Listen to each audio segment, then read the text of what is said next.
VIP gate দিয়ে তিনি বের হবেন। আমরা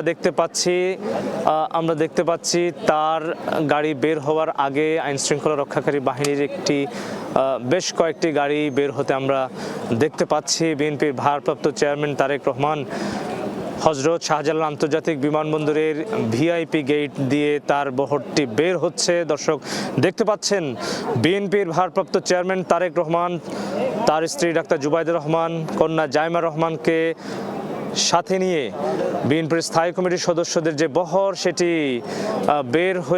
বের হচ্ছে এবং সামনে আইনশৃঙ্খলা রক্ষাকারী বাহিনীর সদস্যদের বেশ কয়েকটি গাড়ি আমরা লক্ষ্য করছি এবং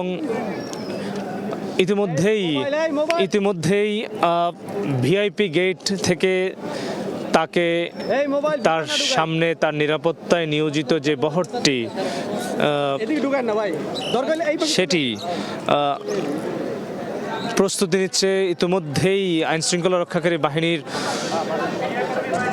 যে প্রোটোকল এবং তার নিরাপত্তায় যে বিভিন্ন আইনশৃঙ্খলা বাহিনী সহ সেনাবাহিনীর যে প্রোটোকল সেটি প্রস্তুত রাখা আছে। ইতিমধ্যে বেশ কয়েকটি গাড়ি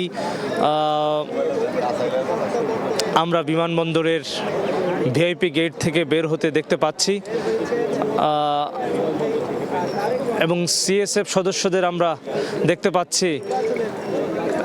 বিএনপির ভারপ্রাপ্ত চেয়ারম্যান তারেক রহমান বেরিয়ে যাচ্ছেন ভিআইপি গেট হয়ে। তাকে বহনকারী যে বহর সেটি বেরিয়ে যাচ্ছে ভিআইপি গেট দিয়ে। আমরা দেখতে পাচ্ছি এই বিমানবন্দরের